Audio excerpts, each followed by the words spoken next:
Which creepy urban legend turned out to be true? Part 2. Please like and subscribe to support this channel. The Goat Man in Louisville. The Goat Man was a farmer who sacrificed goats to Satan so he would be given eternal life. Satan gave him eternal life, but he had to live it as a half-man, half-goat hybrid. So he roamed by an old railroad bridge, and killed whoever went on the bridge. People just think that trains ran over people who walked on the bridge. Some cops found a bunch of furries in their costumes doing LSD under the bridge last Halloween. So case closed. I call Colombia the country where the urban legends are true. There is a frog there that can kill 100 people with the poison in its skin. There is a serial killer that raped and killed 167 kids. He went free. There is a plant that can be used to mildly poison you and get you to do things against your will. Narco-traffickers did stuff dead babies with drugs, to make them go through customs. The Colombian tie is the national garment. It gained prominence during the violence. Drug lords would come to you and demand you to sell them anything that they wanted, from your house to your kids. Either you sell it to me, or your widow will. Ordering somebody killed was only $100. Cops were $500. Firearms are illegal, and permits are extremely difficult to come by. Not entirely proven true, but still really interesting is the Westville UFO encounter in 1966. Over 200 people saw a UFO land right in front of them in plain daylight. Almost everyone that witnessed had the same description of the craft. One girl became hysterical at the sight, and later that day one of her best friends went to go see her at her house she had been to many times previous, only to find another family living there entirely and the new mother saying she had never heard of said girl. Military immediately showed up and confiscated all pictures of the event and told students not to talk about it. Easily one of the oddest, terrifying, and just plain confusing events I've ever heard of. Here's a really good video if you have 20 minutes. I'm not sure if this counts, but in my high school, we used to find animal bones on the football field and they were always burned. We assumed it was some deranged high schoolers trying to scare the public or something stupid like that. The bones were mostly dog and cat bones. What we learned was much scarier. My high school was a private Christian school. Well, it turns out the bones were from the occult meeting to have rituals on our fields and curse the school. The animals they burned were also people's pets that they stole in the middle of the night. We learned this because the cops hid one night to see who was doing this over and over. When I was in elementary school, there were rumors that a satanic cult operated in the woods behind the school. The forest was pretty shady, because homeless people lived in it, and local teenagers get up to shenanigans like burning down the wooden beam bridges.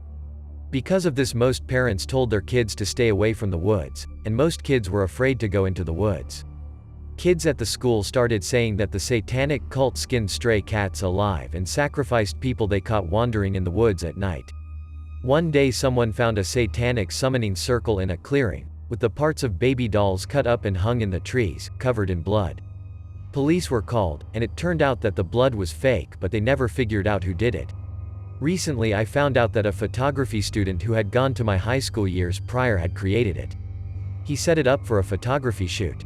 He had taken pictures during the night, and had planned to go back in the morning to clean it up, but before he got around to it the police had already arrived and he decided it wasn't worth the hassle. TLDR, people thought there was evidence of a satanic cult in the woods behind my elementary school, but it was really just edgy artwork. There was a story at my university that a student was attacked with a hammer in a local graveyard. As far as I am aware, most of my peers dismissed this as a rumor to make the second years scared when they moved off campus and walked through the graveyard. It was a shortcut between the university and a lot of the student residences. Turns out that no. A girl had been attacked about a decade ago and there have been a number of assaults since, sans hammer. I didn't realize this was true until after I graduated, elsewise I would not have walked alone through the dark graveyard on my way back from campus. Whispering monkey people. One of the countries in Southeast Asia, can't remember which one, had a myth about monkey people, who would talk in soft voices and kidnap people. In the last decade, some archaeologists uncovered an offshoot of proto-humans that co-existed with Homo sapiens in that area for several thousand years. Based on their physiology, there was something about their throat or mouth that would have made them only able to whisper. A guy in a flat block near my house that was a creepy urban legend back in the day. People said that they saw him fake emergencies so the ambulance came, lure kids inside with a paramedic uniform to see what happened. I thought it was BS, no way a fucking guy would do that. Then I walk past the flat block when I was 7 to 10-ish. I see an ambulance and ask, to a guy hanging out of the window, what happened. He was on his smoke break, and he was a paramedic investigating a death of an older woman in the flat. He asked us to come up and I said okay, sure. Me and my friends immediately started sprinting to my house. I am still spooked because I see the guy around. I am 14 now, but apparently he only got small children. I have 4 kids to back me up on this. I doubt it, but anybody from the Bristol, Hartcliffe area probably would have heard about the Laughing Man. There was an older guy in my hometown that we would call the Squirrel Man or Aqualon. After the Jethro Tull song, he wouldn't really talk to anyone, but he was always in one of the parks, and he always had squirrels on and around him. He'd feed them and apparently raise them. He always wore a black and red flannel jacket. The legend was that he could talk to the squirrels because the guy was on some sort of perma trip. Talking to my dad years later, it turns out he kinda knew the guy before he was like that, and that one night he had fallen asleep on a park bench with an entire sheet of acid in his pocket, and it had rained. So the guy really was permanently messed up, in a way. Whether or not he could actually communicate with squirrels will always be up in the air, however. I used to live in this small town in Maine and lots of kids used to go missing. There would be several at a time, and then after a while the disappearances would stop. One summer me and my friends started to investigate because strange things were happening to us that we couldn't explain. In the end we discovered it was a goddamn shape-shifting clown that was behind the disappearances that would feed on our personal fears. It was a fucking nightmare. Heard from a friend of mine. In his small town he grew up in, can't remember the name, this person had a house that they thought was haunted. Strange noises, windows opened, strange smells, but no one saw anything around. The occupants just thought that the window hinges were loose, and they may have had rats. Turns out, there was someone else living in the attic, who would crawl out at night, catch small animals like squirrels and raccoons, bring them back upstairs and eat them raw. I can't remember how they found out, but they didn't stay in town too long after that. Where I am in Staffordshire we have something called the Thing. Every year someone spray paints in alleyways and underpasses the Thing, followed by a date. Earliest one I have seen is the Thing 2004. The story was we have a killer and every kill he spray paints where he kills and adds the date. There is one dark underpass just past a huge field with the Thing 2004 all the way up to 2016. I am 20 now, but I still always look for the graffiti. I saw the Thing 2014 on a train driving by once, and recently on an alleyway 5 minutes from my house. The Thing 2018 still gives me chills when I see the graffiti in a public area. With apologies for the length, I'll share a story from my high school years, a story among my own friends, a personal urban legend. It's semi-true in that our idea of what happened was sort of a bastardization of the true story. So while it's not true, it's also not a story that turned out to be a completely fabricated bunch of crap, either. There was this old mansion that we all said was haunted.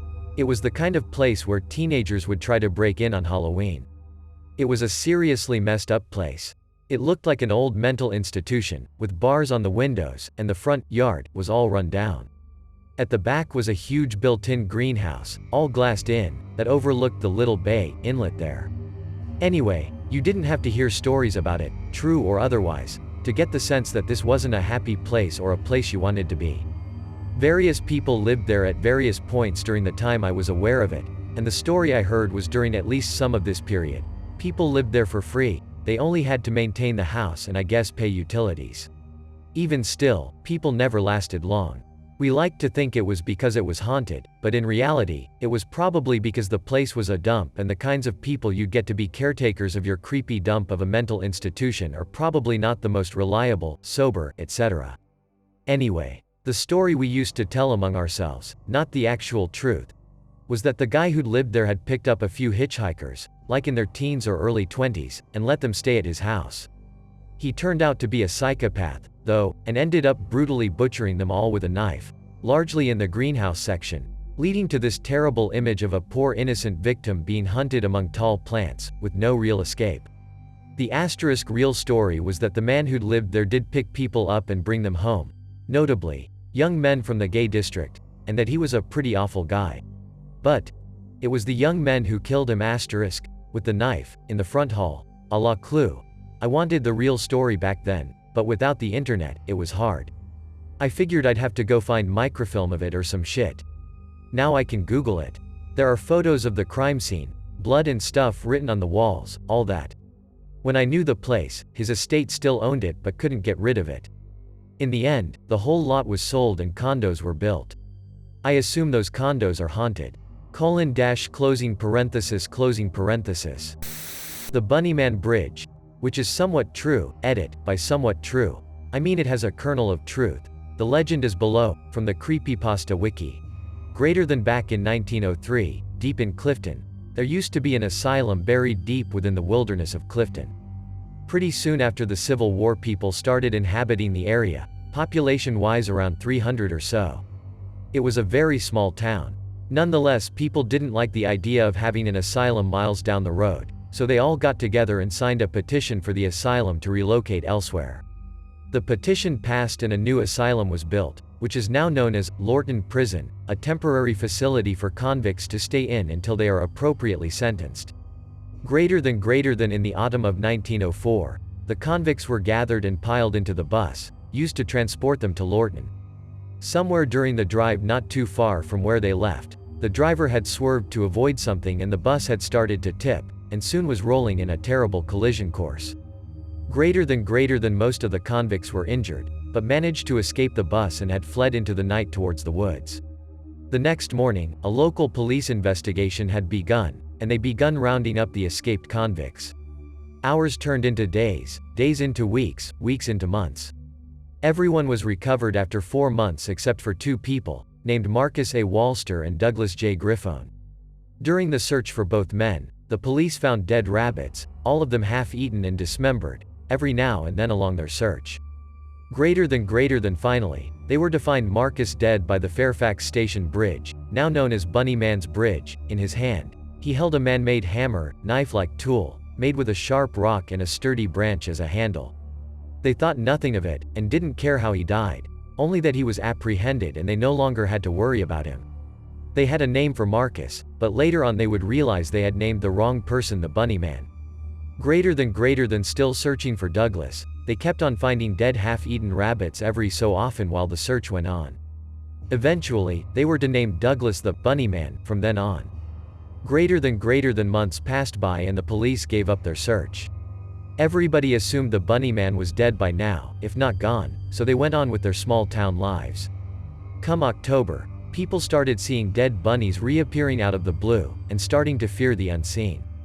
Greater than Halloween night came around, and as usual, a bunch of kids had gone over to the bridge that night to drink and do whatever kids their age in the early 20th century did. Midnight came around within minutes, and most of the kids had left. Only 3 of them remained at the bridge. Greater than exactly at midnight, a bright light came from the bridge, right where the kids were. A few seconds later, they were all dead. Throats slashed with that same type of tool that was found next to the other escapee, Marcus. Not only were their throats slashed, but they were cut up and down their chests, gutted like fish. The Bunnyman then hung both of the boys from one end of a bridge with rope around their necks, hanging from the overpass with their legs dangling in view of any passing cars. Greater than the girl was hung the same way, on the other side of the bridge. This happened on Halloween in 1905. After that, they didn't see or hear anything from him for another year. Greater than Halloween 1906 was approaching, and parents as well as the teens in Clifton still remember the incident that had occurred 1 year ago at the bridge, the Bunnyman's Bridge. Greater than that night, 7 teens were left remaining right before midnight at the bridge. Thinking little of it, 6 remained inside the bridge while 1, Adrian Hattala, had remained a good distance from the bridge hoping to have enough time to escape if the same thing happened again. She was the only one to witness this, a dim light walking the railroad track just before midnight, stopping right above the bridge at midnight, then disappearing at the same time that a bright flash was inside the bridge. She heard the deafening sounds of terrified screaming coming from inside the bridge that lasted only seconds. Moments later, they were all hung from the edge of the bridge, in the same way as the corpses a year earlier.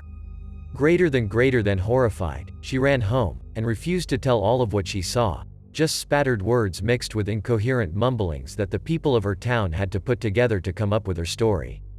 No one understood it or believed her. They charged her with the teens' murders, and locked her up in the asylum of Lorton.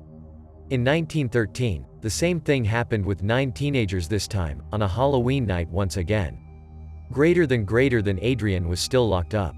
They dropped her sentence, but it was too late. The insanity had finally conquered her. Even if she was released, she was too far gone to have a life, so she spent her remaining years in the asylum until she finally died in 1953 of reported shock. Greater than no one knows what exactly she died of shock from, but supposedly she had died in her sleep, dreaming of that one dreaded night. Perhaps the Bunny Man had finally gotten to her. Greater than more murders were to take place, however, although after the murders in 1913, most people stayed clear of the bridge on Halloween. Greater than 1943 rolls around and 6 teenagers go strolling out on Halloween night. A couple hours later, all of them dead, same way as all the others. Investigations took place, but as usual nothing was discovered. Greater than 1976, the same situation occurs, this time with only 3 people. Greater than the only other incident that occurred since then was in 1987, 12 years ago. Janet Charletier was enjoying the night with her 4 friends. Halloween night had finally come, and they had gone driving out to enjoy the night after invading the children's candy bags. They had settled around 11 p.m. at the bridge, waiting for midnight to come. They didn't believe in the myth, so they decided to see it for themselves, and were to be the only ones who actually withstood the Bunny Man. They had waited around an hour or so it was nearly midnight, when Janet started getting a little scared. They all had been pulling pranks on each other, jumping out the bushes and screaming, so she was already a little worked up. Midnight hits, and by this stage she is in a total panic. Greater than she's almost out of the bridge when the lights get really bright inside. When that happens, her body is halfway outside of the bridge. She sees her skin start tearing at her chest, but nothing is piercing her skin. She manages finally to leave the bridge. Completely horrified, she hits a hanging body and knocks herself out. Greater than when she awakens, she discovers that she has been bleeding. She was lucky that the cut had just started, and wasn't very bad at all. She left and never returned to the bridge again. Greater than she has been seen sitting on a swinging bench on her balcony every morning, just staring in the direction towards the bridge a couple of miles down. From then on, the story remains untouched and unmoved. Source: in most cases, there is a little truth to the legend. At my old high school, there more than a little. Everyone told this story of this ghostly baseball player that you could see on the field sometimes.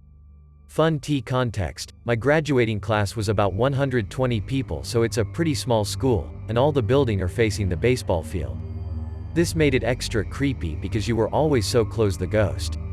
The story was that he got killed because a pitcher threw an insane fastball that hit him in the chest. Supposedly, it was so hard that it went in his chest, essentially replacing his heart. I never believed it. I asked my dad about it. He also graduated from that school, and he said he had a teacher that actually was there when it happened. I also found some newspapers to prove the teacher's story. Don't know where they are now. The real story is the guy got hit in the chest and it ruptured his heart due to a pre-existing heart issue that no one knew about before. He died on first base. I don't think this is a well-known urban legend, or if it's considered one, but one of my best friends went to college up in eastern Ohio, and claimed that there was this back road out in the woods, mountains where really weird things would happen to your car. I was up there visiting one weekend and we decided to go get some snacks and drinks. Some of our other friends came with us. This was probably 1 a.m. or so. On the way back, we made a detour to go drive on the road my friend had told us about. We were driving along for almost the entire length of this road and nothing had happened.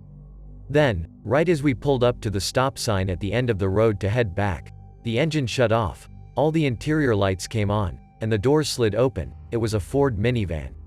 Naturally we were freaking out, but after we calmed down a bit, we decided to loop back and try it again. After doing this twice, we discovered that it would only happen if the vehicle came to a complete stop. If we did a slow and go at the stop sign, nothing happened. I still have no explanation for this and haven't seen anything about it online. Crazy stuff. There is a local legend about a figure known as the Bunny Man, supposedly the ghost of an escaped insane asylum patient who haunts a particular bridge. It is, as you can imagine, almost entirely horseshit. However, there is one report, allegedly, I haven't done a whole lot of looking, of 2 people who were assaulted in the area by a man wielding an axe. wearing what they described as a bunny costume that many people say was more likely to be Klan robes. I told a friend this who was terrified of the bunny man, and she said, "I think I'd take the murderous ghost over the murderous racists, so I guess maybe the legend of less scary than the truth." I live in a lower, middle suburb in a large city in Middle America. Plenty of religious people, but for whatever reason not many superstitious people. My buddy grew up in the nicest neighborhood in the suburb with his parents, and always jokingly talked about the lights in the haunted house across the lake. He was a huge jokester and nobody ever took him serious enough to even ask for an explanation. Was at his house working on a project one night and he says something like, "The lights are going again." I asked for clarification, and he points toward the window and at a house across the small lake on a hilltop. I had seen the house many times previously, and although it was on the same small lake his house sat on, the entrance to the property was actually from another direction, probably a mile away. I asked what was significant about the lights. He said there was a house fire 5 years prior and gutted a large portion of the interior, while killing the family that slept. He said the house hadn't been remodeled, and it didn't have power. Probably a year later, a small group of us were a little intoxicated one Saturday night and decided to go visit the house and find out once and for all if it had power. We endlessly debated this, because it wasn't flashlights you occasionally saw, it was truly a lit house. The property had a very long and windy drive from the road, probably a mile or so, and the property was unkept, so the grass was probably 4 feet tall or so. As we got probably halfway to the house, in a vehicle, thank God, we encountered a very aggressive wolf standing in the middle of the road who seemingly didn't want us to pass. It was extremely alarming because none of us had seen a wolf up close, and it just wasn't something you expected to encounter so close to a big city. After some light flashing and engine revving, we were able to scare it away. We arrived at the house, which was completely trashed and unkept, without further incident. The home had clearly been broken into previously because the door hung from its hinges and was easy to push aside. The inside was incredibly creepy because not only was it an abandoned house, but was just as it had been when the fire swept through and we all knew the inhabitants had died feet from where we were standing. We looked around for a bit and then remembered our original mission, power. We gathered around what appeared to be an undamaged switch and mostly undamaged part of the home. We flipped the switch, and nothing. Immediately, we all made eye contact because we were all feeling the same thing. The best way to describe it was an ice-cold wave of dread and almost hatred ran over all of us. It was almost a repulsed feeling, and we felt that we shouldn't be there. Without hesitation we walked to the door and left. I'm not really superstitious or anything like that, not even religious. But there was something in that house, and it didn't want us there. We never really talked about it again and definitely didn't tell anyone else. I had almost forgotten about it until I visited my friend who was in town visiting his parents a few months ago. I shit you not, the fucking lights were on in that house. The spa in my tiny, rural town actually was a covert Asian whorehouse full of human-trafficked women. This was a rumor among everyone at my school. Every bit of it was true. They raided it in 2008, rescued 4 women who spoke no English, and their boss, who was working with the human traffickers and basically acted as prison warden for those poor girls. They were all poor young girls from somewhere in Korea. The Waxman of Cincinnati. Back in high school, me and a few buddies went out searching for him based on a location tip of where he would drive past at night. The whole story is true and exceptionally weird. He cut us off, attempted pit maneuvers on our cars, swerved eruditely into other lanes of traffic, and would run reds. It's almost like a fever dream looking back at it based on how crazy it was. The legend. Soldier A, U.S. Army, late 80s or early 90s, NLT 1994, is married to wife A, who is cheating with Soldier B. Wife A is pregnant, and goes to hospital to have a baby. After the baby is delivered, and believing it to be Soldier B's baby, Soldier A leaves hospital and goes somewhere on post. Soldier A sees Soldier B in a pay phone booth, actually talking to wife A, confronts him, kills him, cuts off his head, stuffs severed head into a bag, and returns to hospital. Upon return, Soldier A presents wife A with Soldier B's head, saying something about, "Here's the father," or something. Surrenders self to police, later sentenced to a couple decades in prison. Really happened. There was this rumor in my hometown that there was an axe murderer going around. For years it would pop up every new school year or so. Everyone was like, "Nah, I've heard that before," How cliché is that? Every couple of years you hear about an axe murderer, etc. Turns out it's one dude who kills people every couple of years. He finally worked up the courage, as he put it, to whack his ex-girlfriend, her hubby and her mom. It's crazy, because that was literally the first murder in over 20 years in my town. Nothing usually happens here. Dude just rang the doorbell, standing on a busy street with an axe, and when new guy answered, he just hit him with the axe, then bashed in the door as the dying guy was trying to close it and went for everyone in the house. He had separated from the girlfriend years ago and everyone thought he was over it. Guess not. The Werewolf of Hanover, Germany in the 1920s started as a legend who had some truth to it, but it's definitely creepy though. Teenage boys disappeared, and soon there was a legend about a werewolf who killed them. Turns out it was the serial killer Fritz Harman who bit his 24 young victims over the throat. He first lured them with goods because times were hard after WW1. Then after abusing them sexually and killing them by biting, he cut their bodies and sold the meat to the people of Hanover as food, without them knowing what it really was. Fritz was as close to a werewolf a human can get. Sorry for the bad English, not my first language. Closing parenthesis.